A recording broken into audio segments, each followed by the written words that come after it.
Bienvenidos a Just B2B Leaders, un podcast en el que entrevistamos a líderes de empresas B2B cuyo objetivo es generar mejor negocio, más predecible y más escalable a través de la transformación de sus organizaciones.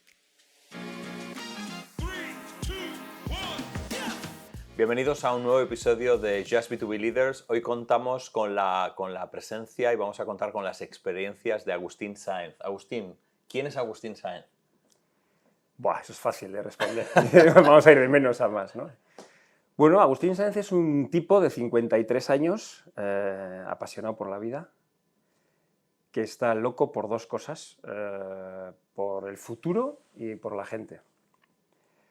Que tiene la suerte de tener una familia, de una mujer y un hijo de 16 años maravillosos, que tengo un conjunto de amigos que están en la lista de teléfono en el que sé que si les llamo y les digo venir, se dejarán la vida por venir a buscarme a cualquier sitio en el que estoy, que no todo el mundo tiene, que siempre mira el lado positivo de las cosas, y siempre hay un lado positivo, aunque parezca que no, y que lleva pues, más de 25 años trabajando en el desarrollo de tecnología para resolver problemas y hacer una vida mejor al mayor número de gente posible. Qué bueno, fantástico. Agus, ¿dónde nos conocimos, tío? Pues no recuerdo quién organizó, pero yo creo que fue una charla que diste.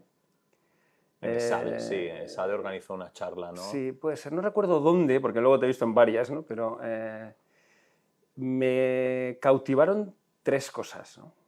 La primera, que nos brillan los ojos muy parecido. O sea, que tienes pasión por lo que haces. Igual, ¿no? De locos, ¿no? Sí, que tienes pasión. Entonces, a mí la gente apasionada, yo que la pasión mueve el mundo, ¿no? Entonces, dije, no sé qué va a contar, pero este tío está apasionado con lo que hace y eso es bueno, ¿no? La segunda, que lo que contabas era distinto de lo que había oído en los últimos, no sé, 20 años, yendo a cursos por todo el mundo, reputados, con nombres hiperlaureados y tal, y de repente digo, uy, este tío cuenta algo distinto, ¿no? Y la tercera era que además lo que contabas, además de distinto, parecía pertinente. O sea, que además de, coño, está zumbadillo, lo que cuentas es distinto, pero y además parece que vale. Entonces dije, joder, pues tengo que contactar con él. Y enseguida ya contactamos y nos metimos en el ajo. Muy bien, muy bien. Oye, y tú estás en Tecnalia, ¿no? Cuéntanos profesionalmente qué hace Tecnalia, qué haces en Tecnalia. Pues mira, Tecnalia, ya, como te decía, llevamos 25 años desarrollando tecnología, haciendo futuro, ¿no? Resolviendo problemas, ¿no? Y yo empecé haciéndolo con 9 personas y hoy continúo haciéndolo, trabajando y divirtiéndome, que no son incompatibles, y disfrutando, con un centro tecnológico de 1.500 personas en plantilla, que si contamos la gente que no está en plantilla, pero con la que tenemos alianzas, somos casi 6.500, que nos dedicamos a desarrollar tecnología multisectorialmente y multitecnológicamente, haciendo futuro, resolviendo problemas de empresas, básicamente trabajando para unas 2.000 proyectos al año de desarrollo tecnológico, y donde estamos todos, yo creo que conectados por cómo hacer un futuro mejor, ¿no? Y para hacer un futuro mejor hay que impactar en dos cosas. Hay que impactar en clientes que luego sean capaces de llevar lo que hacemos al mercado y a desarrollarlo y a escalarlo y a distribuirlo y tal. Y también a las administraciones para que muchas veces cuando todavía no está una tecnología suficientemente madura, hay que apoyarlo para desarrollarlo y desbrozar el terreno, ir abriendo camino en la senda de la selva para que luego alguien pueda ir por ese camino de una manera más rápida, ¿no? Bueno, tenéis que saber que Agus es un gran embajador de la filosofía que trabajamos aquí en Just B2B, en el B2B Management de SADE, porque de hecho él pasó por el programa y luego son la compañía que más gente ha enviado al B2B. Esto no sé si lo sabías. Y lo que te rondaré, Morena. Sí.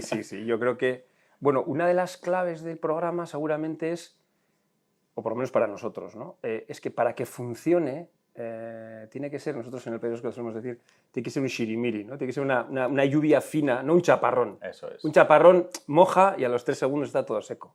Tiene que ser un shirimiri, y para que haya un shirimiri, para que haya un empape, yo creo que necesitas una masa crítica mínima. No puedes hacerlo si solo lo conocen 5, si solo lo conocen 3. En una organización de 1.500 tiene que haber 150 que hablen el mismo idioma y que cuando hablemos de vender en uno sepamos lo que es y que cuando hablemos de buscar problemas sabemos lo que es. Entonces yo creo que hace falta un mínimo de colectivo directivo que sea el que, no el que pase por el curso que tú sueles decir, que no es una formación, para mí es un modo de entender los negocios y los modelos de negocio. Entonces, si todos lo entendemos de la misma manera, las posibilidades de que haga lo que haga cualquiera estén asociados con esa manera de entender los negocios son mayores, ¿no? Entonces, no es ni por visión ni tal, es porque creo que es la única manera de poder desplegarlo de verdad luego en una organización grande, ¿no? Además es divertido porque cada edición que viene una remesa nueva hay un punto de leche, ahora lo pillo. Ahora entiendo el lenguaje. Cuando decían eso y tal. Pero también hay gente que vaya resabidilla, ¿no? Y ya sabe algunas de las respuestas y tal. Los de Tecnalia, que no hablen. Prohibido hacer spoilers. Oye, pero una cosa que a mí me parece súper atractiva de tu perfil, y no digo que el resto no, pero es parte de la razón por la cual quería que vinieses aquí al podcast, es porque, no sé si lo sabéis, pero Agustín es un viajero. Es un tío que ha estado en 25 de los 50 y tantos países que hay en África, y es de aquellas personas que cuando tienes la posibilidad de intimar un poco más, es decir, una comida o una cena, pues rápidamente te explica el último viaje que ha hecho a África, y yo que soy un poco un segurolas, siempre me quedo un poco asustado, ¿no? Y un día decíamos con Agus, oye, ¿y qué similitudes hay entre África y un poco la filosofía B2B, ¿no? Y era un poco la razón por la cual pensaba que podía ser atractivo que hoy nos está bien. Esa extrapolación. ¿Por qué empiezas a ir a África? ¿Qué te mueve a...? Porque has viajado por todo el mundo, sí, pero... Sí. Cuando la gente me dice, es que viajas mucho y tal, bueno, he estado en 1/3 de los países del mundo. Y todavía me quedan 2/3, o sea, tampoco... Pero en África he estado en la mitad de los países, vasco, ¿no? cerca de Bilbao. Entonces, claro, pero en África he estado en la mitad de los países, ¿no? Y eso ya no es tan habitual. Yo creo que es un continente apasionante, que tiene un punto, yo suelo decir, de drogadicción, de adicción, porque es muy caro ir. Lo barato es ir con un todo incluido al Mediterráneo. Y lo caro es ir, suelo decir un amigo mío, pasar penurias es una cosa carísima. O sea, ir a un sitio donde no hay luz, donde no hay agua, es una cosa muy cara. Entonces, es caro. Cuando estás allí, lo pasas mal. Luego te contaré un poco. Yo creo que lo pasas mal porque las condiciones físicas a veces son complicadas, porque luego ves cosas que te remueven un poco por dentro y tal. Pero en cuanto te montas en el avión de vuelta, quieres volver, ¿no? Que es un poco el rollo de la drogadicción. Yo nunca he tenido esa adicción a las drogas, pero es el rollo de, es caro, estoy mal, pero quiero más, ¿no? Este es un rollo... Bueno, entonces yo empecé, pues había viajado mucho y tal, y habíamos viajado mucho por todos los sitios, pero me apetecía conocer África, y el primer viaje que hice fue a Malí, que es un país apasionante y tal, al que ya es muy difícil ir, porque es muy peligroso ahora mismo. Entonces, el concepto del peligro también es como en los negocios, ¿no? De lo que para alguien es peligroso, para otro es una oportunidad, ¿no? De ver cosas no frecuentes y tal, y de, joder, es que ahí, en ese territorio, y ya voy enlazándolo con tus conceptos, ¿no? Es que vender en uno, es que ahí no ha vendido nadie. Dice, ya por eso hay que ir ahí, ¿no? Y entonces aquí, joder, es que en la frontera entre Mali, Burkina Faso y Costa de Marfil no ha estado nadie. Por eso hay que ir. Por eso hay que ir ahí, ¿no? El otro día le decía, ¿iguál es el último país que has estado? Y no recuerdo cuál Costa me decías. De Marfil, Costa de Marfil acabo de venir ahora. Y me decía, y el tío me decía, no vayas a la página de España de exteriores porque te recomienda no. Sí, es la ruta de mi viaje. O sea, no pasar por pam. Digo, coño, mi ruta de viaje. Bueno, entonces, hay dos cuestiones que yo creo que son, después de haber ido mucho más de 25 años... O sea, ahí hay una conexión muy interesante que es riesgo, ¿no? No solo riesgo. O sea, yo te diría que, para mí, si tuviera que definirlo en una palabra, ¿no? Es la esencia. O sea, África es la esencia de las cosas, ¿no? Es la esencia de los sentimientos, la esencia de los paisajes, la esencia de las conexiones antropomórficas. O sea, un gran amigo, un antropólogo, me decía, claro, si de verdad quieres encontrar la esencia, ojo, la esencia de las sonrisas, la esencia de las relaciones sociales, la esencia de cómo coexiste una sociedad. Claro, hay sitios a los que vas y básicamente funciona como hace 2000 años o 3000. Pero también, ojo, también es la esencia del odio, del integrismo, de la dureza, de la pobreza, bueno, de las cosas de la supervivencia más buenas y de las cosas, casi te diría, peores, ¿no? Pero muchas veces te las encuentras sin filtros, es cocina de producto, ¿sabes? O sea, si vas a Elcano, a Getaria o a Echavarri, que acaban de ganar premios y tal, es cocina de producto. Lo cual no quiere decir que no me guste también ir a Tokio o a Shanghai, que es diverso, ¿no? Te vas al otro extremo.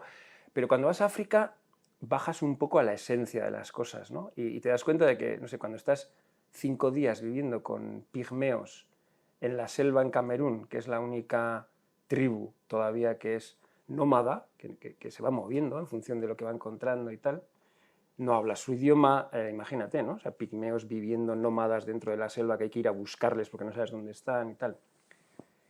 Y pasas ahí 4 días, claro, vas a lo esencial. ¿Cómo hablas? La gente dice, ¿cómo hablas con ellos? Y digo, hablar, no, pero comunicarme, pero como tú y yo. O sea, nos hemos contado historias. Y me decía, pero si no hablabais el mismo idioma, pues con gestos, con experiencias, con alguien que traduce algo, a los 2 días ya empiezas a chapurrear 3 palabras de es perfecto, me gusta, no me gusta, tal.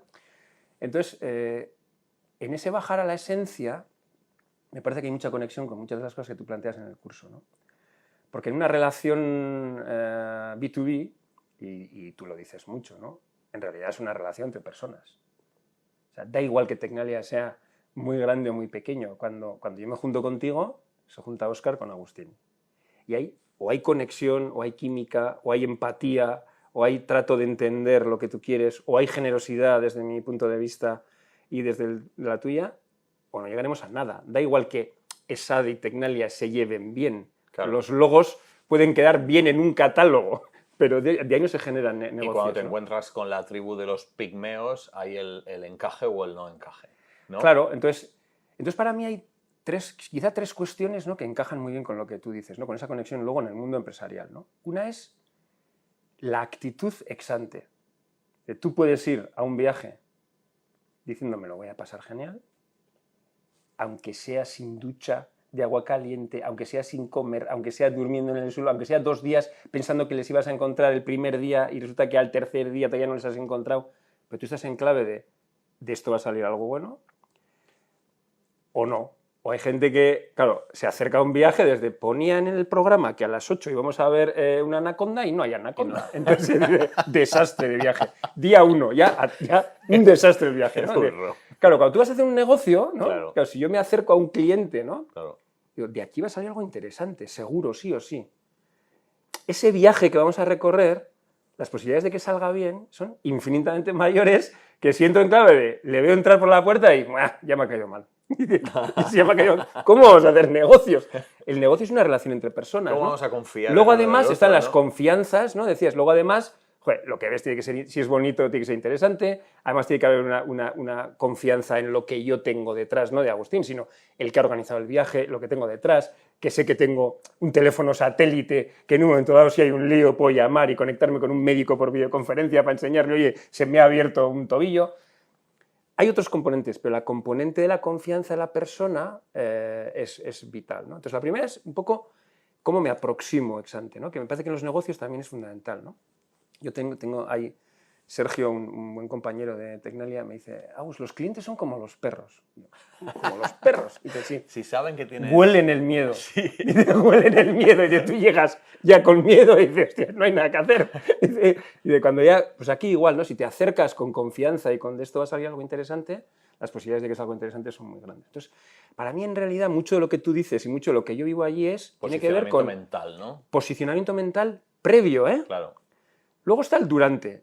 Y en el durante, ahí lo que empiezas a ver son cosas exactamente igual que cuando haces un negocio. O sea, empiezas a ver, tengo que querer entenderle al de enfrente, tengo que escuchar. No voy a ver, tengo que escuchar lo que me cuentan, ¿no? O sea, la gente me dice, yo ahora, por poner algunos ejemplos así, ¿no? O sea, he estado en una mezquita del siglo XII en el norte de Costa de Marfil, frontera, una zona bastante peligrosa y tal, con un imán que no había estado nunca con un no musulmán, una zona peligrosa, y la gente dice, joder, como miedo y tal. No, pero es que él ve que yo tengo ganas de escucharle, quiero que me cuente cómo ve la vida, cómo ve las cosas. Y después de que él me cuenta, yo le cuento, y él también quiere escucharme, ¿no? Y dice, enséñame fotos de otros sitios, de cómo lo ves. Qué bueno. Enséñame una catedral. Y enseña la catedral de Santiago, y el imán flipa. Dice, ostras, yo tenía aquí una mezquita genial, y de repente, y de repente digo, le he descolocado al imán con una catedral cristiana en Santiago, ¿no? Entonces yo creo que la parte de escucha, que es algo que en un negocio es fundamental. Aquello que decimos, ¿no? En Cultura B2B, ¿no? Humilde y genuina curiosidad.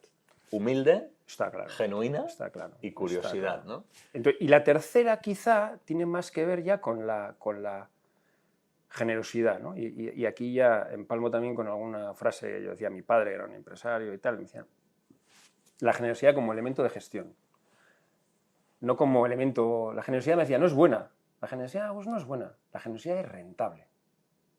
Que el matiz es fundamental. Decía, la gente se cree que la generosidad, que ser generoso está bien, es bueno. Y dice, no, es rentable, te va a volver más de lo que tú das, ¿no? Entonces yo siempre que... Y me da igual que sea África, que sea un negocio, que sea un cliente, que sea un proveedor, que sea alguien dentro de la casa. Qué bueno. Cuando tú das algo... Yo tengo una variante para esta, que no la sabes porque creo que no te la he contado, y es que la gente buena tiene memoria, tío. La gente que vale la pena tiene memoria. Ah, bueno, claro. O sea, y es un poco relacionado con lo que decía tu padre, ¿no? Decía, al final tú te das cuenta que la gente que vale la pena, tú da que siempre vuelve. Hay una frase... y la que no vale la pena... te los descartas. Hay una frase que me encanta de Mario Benedetti que dice que la amistad, al contrario que el amor, no requiere de frecuencia. Y de tú tienes un amigo que no has visto desde hace 25 años y te encuentras con él y a los 2 minutos es como si no hubiera pasado 25 años. Y te encuentras con gente del colegio que eran amigos tuyos, que hacía 20 años que no veías, y te encuentras con ellos y a los 2 minutos es como si no hubiera pasado nada. Pues eso con los clientes también a veces pasa, o con los proveedores y tal, ¿no? O sea, tú tienes una relación con alguien que conecta y no deja de ser un tipo de amistad. Hay distintos tipos de amistad, ¿no? Yo tengo amistad de guías con los que he estado en Angola, ¿no? Con los que he estado 5 días y que a lo mejor hace 5 años que no nos vemos, porque yo sé que voy mañana y el abrazo que me va a dar en el aeropuerto, vamos, o sea, no me lo da nadie. Y hay clientes con los que también hay una cierta amistad y donde te vuelves a juntar y dices, macho, me fío de ti. Y cuando es me fío de ti, los negocios fluyen. Y entonces, me fío de ti quiere decir que tengo confianza en ti, que tengo confianza en Tecnalia, que lo que hemos hecho, da igual si es hace un mes o hace 25 años, mereció la pena. Y entonces, esa sensación de yo sé que va a merecer la pena, te escucho y soy generoso, hace que el viaje sea apasionante y hace que el negocio sea apasionante. Entonces, oye, no hay tanta diferencia. ¿Y cómo gestionas las primeras impresiones? Porque yo creo que la primera impresión es muy cultural, ¿no? O sea, probablemente la primera impresión que se lleva un alemán de un alemán, un alemán de un español, para nosotros no tengo muy claro, no sé, no soy un experto en la materia, ¿eh? Pero ¿cómo gestionas las primeras impresiones con el imán este? Mira, lo primero que creo que es que, o por lo menos yo lo practico y me va bien, ¿no? O lo que me va razonablemente bien, ¿no? O sea, yo creo que la primera impresión hay que ir a la persona. Y cuando digo la persona, digo esa, cómo es la persona, cómo le brillan los ojos, cómo escucha. Si es alemán, blanco, negro, amarillo, joven, viejo... es un barniz. Da igual, o sea, porque lo que me he encontrado es que hay gente que de repente digo, este tío que me he encontrado en una tribu en Togo, es que es igual... que mi colega, el de Lekeitio, que es marinero, que tal. Es que son clavados, o sea, clavados es decir, se comportan igual, tienen la misma timidez. Tu experiencia es que el tema estereotipos nacionales... Pesan poco. Pesan muy poco. De hecho, yo tuve una discusión interesante hace ya muchos años, hablando con Michael Porter en Harvard, sobre temas de los clústeres, ¿no? Porque el clúster, por definición, ¿no? y tiene muchas ventajas, pero tiene una conjunción que le da mucho peso a la cercanía geográfica. Y decía, joder, La yo puedo tener endogamia. gente que está a 100 metros mío, que es mi vecino, con el que no conecto nada, y de repente con un finlandés, es que si conectamos, joder, pues si estamos a una llamada de teléfono, a una... Entonces yo creo que la posibilidad de tener una conexión, una comunicación, un viajar más fácil, ahora ya no te digo con temas remotos y tal, hace que la conexión sea más una conexión casi mental, de valores, Claro. de cultura. O sea, es un tío íntegro, es un tío innovador, le mola meterse en líos, le gusta meterse en cosas nuevas. A mí también. Yo Pues vamos a estoy conectar. empezando a trabajar un tema que seguro que te parece interesante, que es el encaje, el cultural fit entre empresas. O sea, al final, si trabajas bien el B2B, leche, tienes que trabajar con clientes donde haya encaje cultural. Está claro. O sea, no encaje de producto, no solo encaje de producto problema, No. encaje cultural. Sí. Porque entonces conseguirás el máximo de la relación, ¿no? Fíjate, nosotros en Tecnología, por ejemplo, estamos trabajando en paralelo de una manera bastante profunda y con un despliegue bastante masivo, toda la parte B2B, que tú conoces bien, pero también toda la parte de cómo desplegar valores culturales y comportamientos y actitudes, incluso describiéndolas, poniendo ejemplos de qué entendemos, qué es ser un tipo innovador, qué es ser una mujer que se quiere meter en líos, qué quiere decir eso, ¿cómo lo llevamos a la práctica, cómo lo ves en el día a día. Entonces estamos desplegando esas actitudes porque entendemos que una clave de la conexión dentro de tecnología, pero también fuera, es conectas con la gente que entiende los mismos valores que tú, tiene la misma cultura en el sentido de valores, comportamientos y tal, ¿no? Mentalidades, sí. Eres un tío íntegro, eres una chica lanzada, eres alguien que prima la excelencia, la rapidez, o no, o somos más pausados y más segurolas y tal. Claro, una empresa muy segurola con alguien muy lanzado, complicado. Alguien al que le guste el riesgo, pues hacer riesgo compartido va a ser casi inmediato. Si a mí no me gusta el riesgo y a ti sí, a veces no es tan fácil, ¿no? Pero por lo menos, luego ya veremos, hacen falta más condiciones, ¿no? Pero sí parece que es una condición quizá necesaria, no suficiente. Luego además hace falta más cosas, pero quizá sí necesaria, ¿no? Sí, estoy muy de acuerdo. Oye, una pregunta que se me acaba de ocurrir, con lo cual vamos a improvisar un poco. ¿Qué crees que debería aprender un director general de una compañía B2B de lo que tú has visto en África a nivel cultural? ¿Sabes, no? Un poco Sí, te entiendo. Mira, el gobierno, ¿no? O sea, el gobierno de la empresa B2B, la cultura. Creo que temas hay... organizativos quizás no, sí, ¿no? No, Sota caballo rey, ¿no? Pero yo creo que hay dos cuestiones, ¿no? Yo creo que cada vez están más en la mesa de cualquier CEO, de cualquier directivo, ¿no? O sea, uno es la importancia de la gestión de la persona. La persona, ¿no? Ayer mismo estaba hablando con un par de personas muy duchas en la materia de que necesitamos psicólogos. O sea, nosotros tenemos muchas personas y cuanto más automatizado están los sistemas, las maquinarias, los software, tal, la importancia de la relevancia que coge la persona como tal. Entonces, si nosotros tenemos una máquina, saber cuánto tiempo aguanta esta máquina al 125%. Eso es fácil, ingeniería, pim, pam, sabemos, los motores se calientan. ¿Cuánto aguanta una persona al 125% de su carga? ¿Un día? ¿Una semana? ¿Un mes? ¿Cómo rinde una persona? ¿Rinde teniendo gente alrededor que le invita a tomar un café? ¿O lo que quiere es acabar pronto para irse con su familia? Sí. Entonces, los expertos en la ciencia de las máquinas que tenemos cada vez con más importancia en las empresas son los psicólogos, que son los que saben cómo funciona nuestro mecanismo y cómo me sacas el máximo partido a mí. Entonces a una fresadora sabemos cómo sacarle el máximo partido, a una prensa, incluso a un SAP, pero a una persona que se acaba de separar y está en un momento bajo y tal, ¿cómo le sacamos el máximo partido? Entonces, ahí hacemos, yo creo en general, aproximaciones muy amateurs. Entonces, cuando yo voy a África... Muy amateurs. Sí, claro, sí, porque nadie... ¿Tú qué estudiaste? Yo ingeniería claro. industrial mecánica. Sí. Claro. Asignaturas de psicología... Te pillaban muy lejos. Ya luego los máster y tal, la formación... Pero no.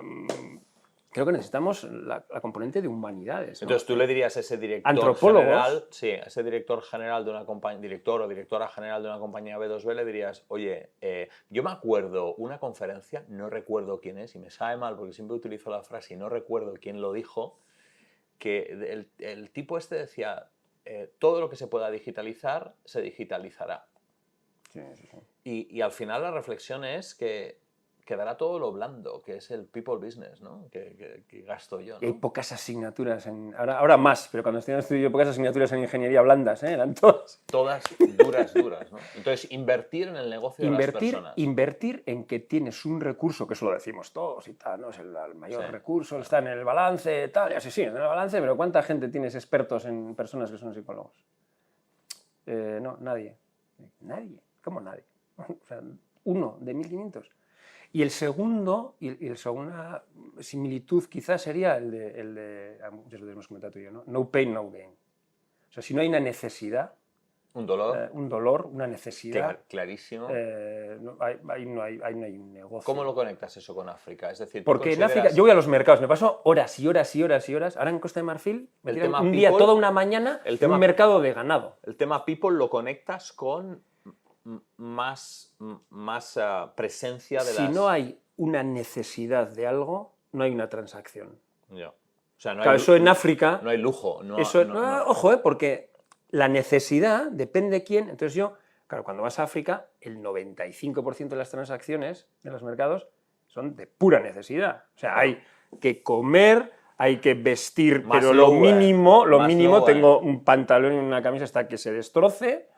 Cuando digo África, en África hay de todo, ¿eh? También hay grandes ciudades modernas, luego sí que hablamos un poco, es donde yo creo que hay una oportunidad de atraer talento descomunal, bien formado y tal, ¿eh? Pero digo, hay muchos sitios donde las necesidades son, la transacción está muy relacionada con la necesidad. Pero ojo, también te encuentras que si ahí me dices, ¿dónde has visto a las mujeres, sobre todo mujeres, pero también hombres, mejor decorados, mejor un atuendo de fiesta más elaborado, con un cuidado por la estética en el maquillaje? Es en África. Entonces, también es una necesidad vital, ¿eh? De una persona el ser guapo, el sentirse estéticamente bien, pero es una necesidad. Entonces hay gente que la tiene y gente que no. Entonces, claro, si le quieres vender maquillaje a alguien que no tiene la necesidad de maquillarse, no hay tu tía. Y si le quieres vender un trozo de carne a alguien que lo que tiene es la necesidad de maquillarse, tampoco se la vas a vender. Entonces, ese entender cuál es la necesidad del que tienes enfrente, Es en vital. África, es que en África es lo único que hay. Es vital. Porque aquí tenemos una parte de lo necesario y a veces también entro a lo innecesario, ¿no? Claro, allí voy a lo necesario, no hay para extras. Y el primer Pero- punto, cuando hablabas del tema personas, ¿tú consideras que la parte people está más a flor de piel allí que aquí, Yo creo que que en igual. Occidente? Yo creo que igual. Solo que allí, como te decía antes, yo creo que hay menos filtros. O sea, al final, el que hace la transacción le compra la vaca a aquel con el que ha conectado bien, con el que se lleva bien, con el que hay una relación, te confías en él, con el que hay una relación buena, ¿no? Hay menos filtros que pasar, ¿no? Entonces eso lo ves allí de una manera muy directa, ¿no? De cómo hay gente con la que conectas muy bien y gente con la que no. Y gente con la que de repente vas y estás en una tribu y te quedas 3 días y a lo mejor al lado hay alguien y no te quedas.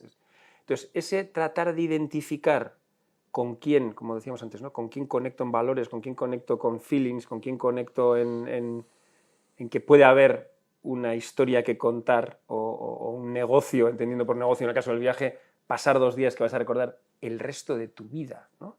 Entonces la gente me suele decir, joder, gastas mucho dinero y tal en cosas que son efímeras, ¿no? Hombre, el recuerdo que yo tengo de algunas estancias con alguna gente, no hay nada más permanente que eso. O sea, Claro. ¿qué es permanente? Algo que va a balance, que tiene 30 años de vida y que luego desaparece. Yo tengo cosas que viví con 25 años que te escribiría ahora, vamos, o sea, como si hiciera 5 minutos, ¿no? Entonces yo creo que la componente de la importancia de la persona en el sentido más quitándole cargo, quitándole todos los filtros previos. Y la componente de la esencia de dónde está el problema, la esencia de la gente y dónde está el problema, me parece que son la clave de los negocios de cualquier empresa B2B. sin ninguna duda. En el B2C no, porque en el B2C pierdes esa relación. People. Tus ojos y mis ojos. Es mis ojos y 250 ojos que no veo porque pasan por un lineal. Es otra cosa, ¿no?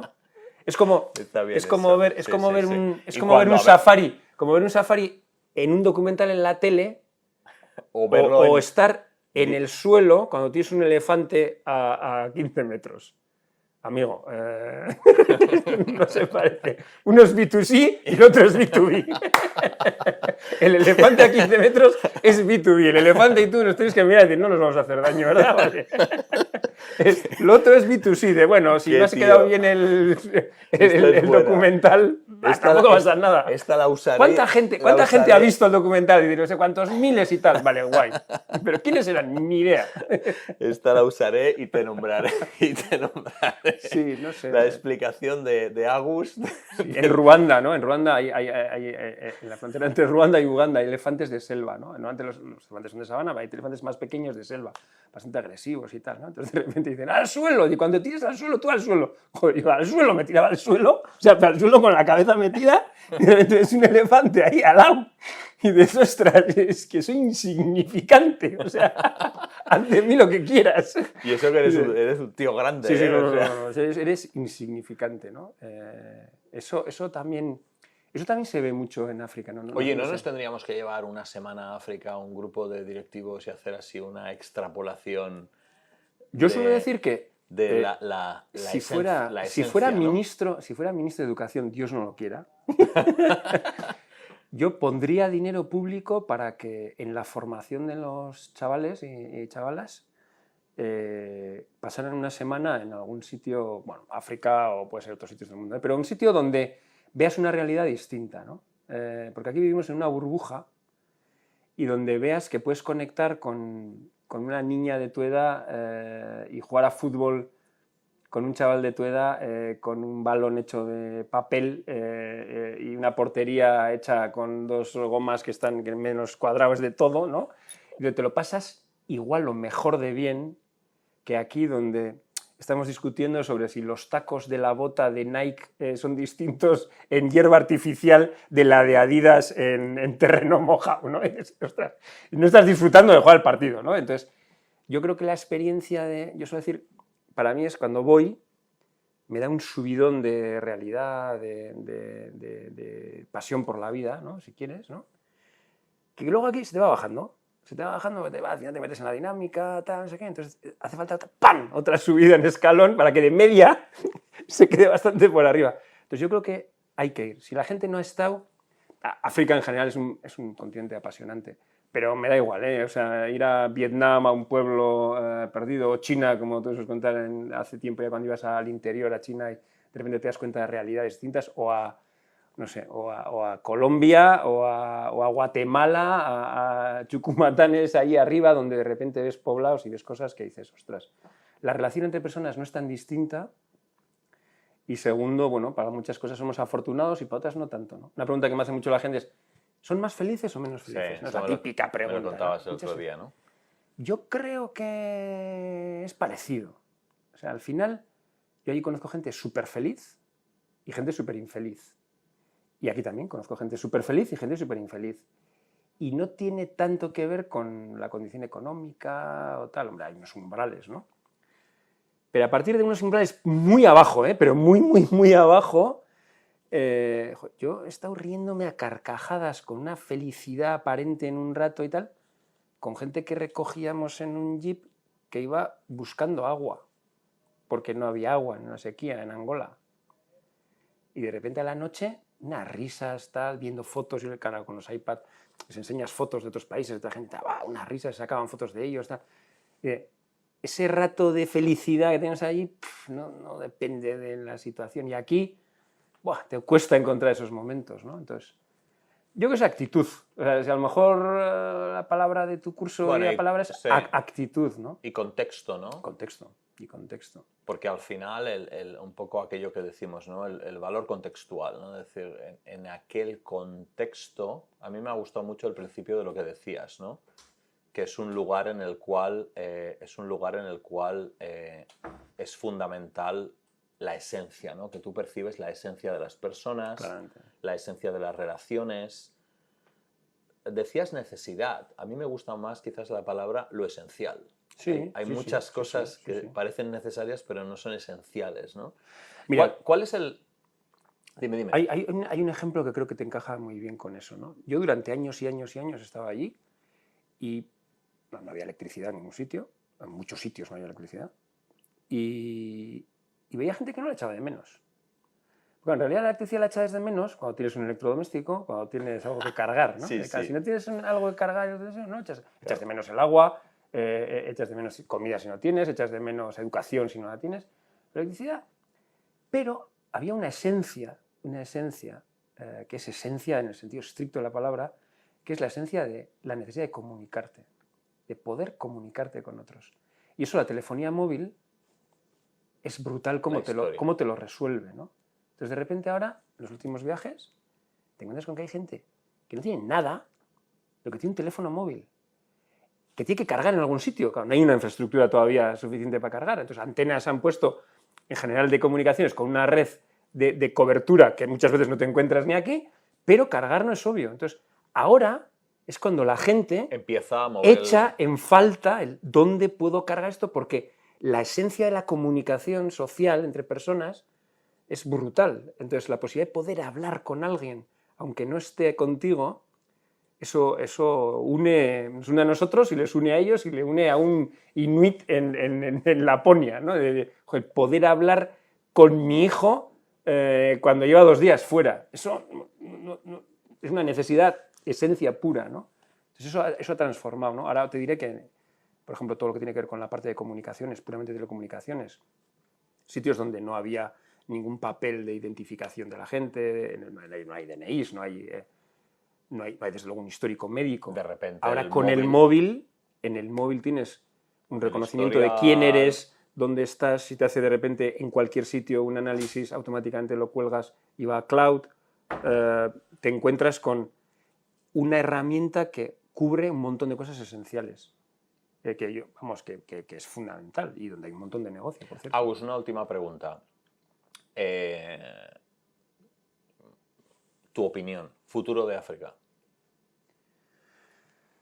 Pues mira, es complicado. Yo creo que es una gran oportunidad. Pues todos leemos del desembarco chino en África, ¿no? Sí. De que Europa está un poco de espaldas para lo cerca que lo tenemos en el mismo Efectivamente, yo veo que horario. hay una gran oportunidad, pero también hay una gran diversidad en África que hace que la inestabilidad, depende en qué sitios, sea complicada, ¿no? Yo creo que hay una gran oportunidad, y estando contigo y en relación con centros de formación y tal, creo que hay una gran oportunidad en formar a gente que tiene muchísimas ganas de ser formada, para poder trabajar con ellos teniendo talento brutal. O sea, crecen como no crecemos en ningún otro sitio del mundo. La pirámide, por al final, es una pirámide, como la nuestra, que no es una pirámide. Y de la pirámide es una pirámide. Gente a la que le brillan los ojos, que quiere hacer cosas y que bien canalizada y bien formada y tal, es gente que se va a dejar la vida por hipercapacitada y hipermotivada.